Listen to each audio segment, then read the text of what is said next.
Assalamualaikum warahmatullahi wabarakatuh. Bertemu lagi di channel kesayangan kita, Om Agus TV. Hai guys, sekarang kita berada di Jalan Jenderal Sudirman, Kota Pempek, Kota Palembang tercinta. Sore hari ini pas jam orang pulang kantor. Jadi terlihat jalanan padat merakyat. Wait, salah, padat merayap mas bro. Masih di Jalan Jenderal Sudirman, tepatnya di depan Pasar Cinde, persimpangan Kolonel Atmo.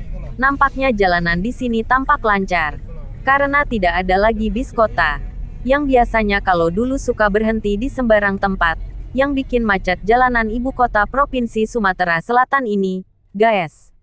Gasken. Pasar Cinde merupakan pasar yang legendaris di kota Palembang, Sumatera Selatan. Sayangnya, pembangunan pasar ini telah mangkrak selama 3 tahun terakhir. Pemerintah Provinsi Sumatera Selatan pun kini berniat mengambil alih pembangunan pasar yang berada di jantung kota, Jalan Sudirman, Palembang. Pembangunan Pasar Cinde dimulai pada tahun 1957 dan selesai setahun kemudian. Pasar ini termasuk pasar pertama di Palembang yang dibangun setelah masa kemerdekaan Indonesia. Arsitektur pasar ini bergaya cendawan. Gaya tersebut serupa dengan Pasar Johar di Semarang yang diarsiteki Herman Thomas Karsten. Menurut Farida R. Warga Dalem, Ketua Masyarakat Sejarawan Indonesia MSI, Cabang Sumatera Selatan, sirkulasi udara di bangunan sebelah atas Pasar Cinde menandakan kecanggihan arsitektur pada zamannya. Konstruksi bangunan yang unik membuat ruangan tidak sesak dan pengap seperti pada umumnya. Dengan demikian, tidak dibutuhkan AC atau penerangan supaya suasana nyaman.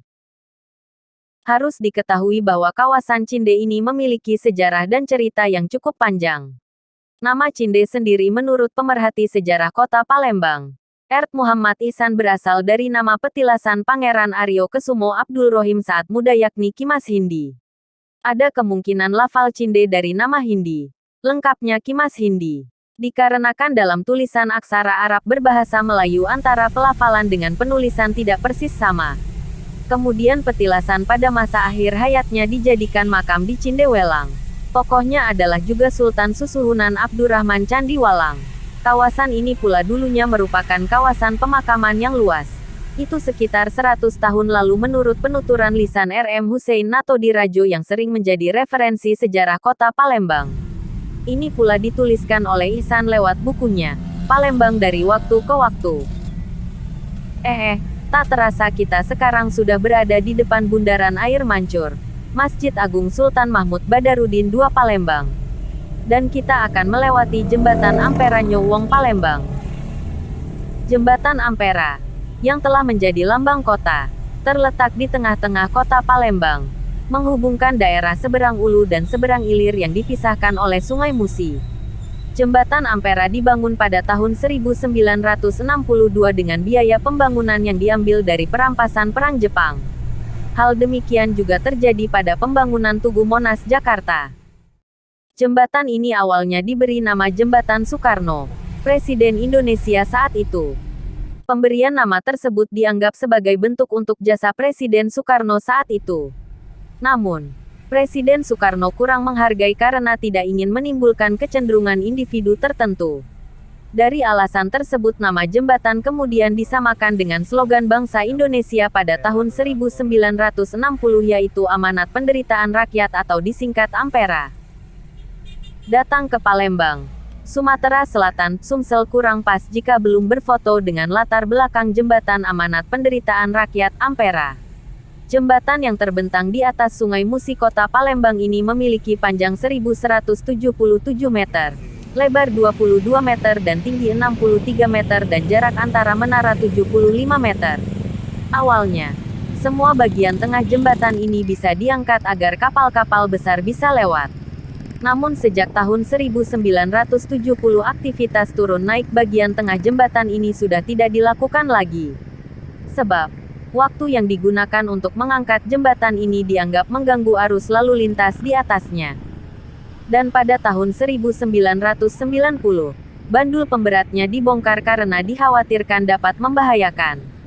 Jembatan yang berada di tengah-tengah kota Palembang ini menghubungkan dua kawasan, yakni seberang Ilir dan seberang Ulu. Kawasan ini dipisahkan oleh Sungai Musi. Pada saat itu, jembatan ini merupakan jembatan terpanjang di Asia Tenggara. Dikutip dari situs it.wikipedia.org, ide membangun jembatan untuk menyatukan dua daratan di kota Palembang ini sebetulnya sudah ada sejak zaman Gemeente Palembang, tahun 1906. Jembatan Ampera dibangun dengan panjang 1,117 meter dan lebar 22 meter.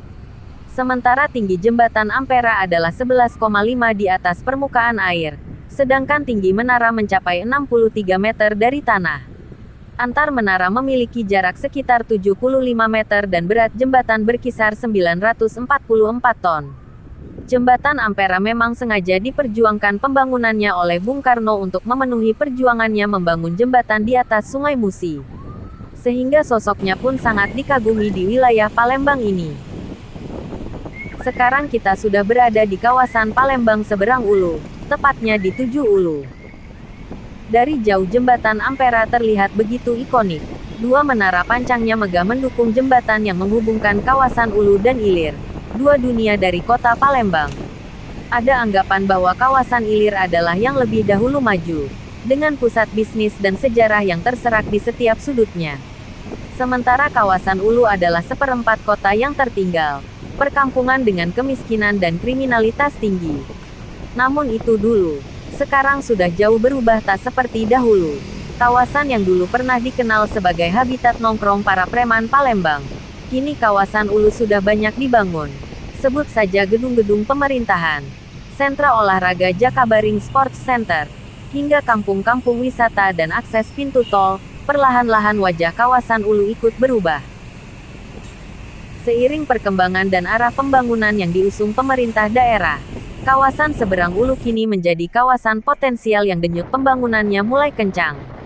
Ketersediaan lahan, kelengkapan akses, dan fasilitas infrastruktur di seberang Ulu menjadi gula-gula yang memikat investor.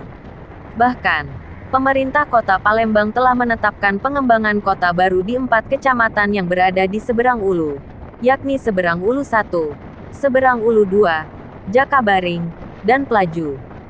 Jangan lupa nonton video ini sambil ngopi biar rileks. Dari tadi ngoceh baedak tahu ado yang denger apo idak. Yang penting aku laku kasih tahu. Siapa tahu ado wong yang di luar sano nak ke Palembang. Biar tahu Palembang ini sudah jadi kota maju di Indonesia. Kota yang bari, bersih aman rapi dan gigi. Salah, rapi dan indah. Oh yo maaf nian. Suara anginnya kenceng jadi agak gemerisik di telinga. Daripada ngoceh bae, kita denger musik dulu. Sambil menikmati Jakabaring di senja hari, cekidot.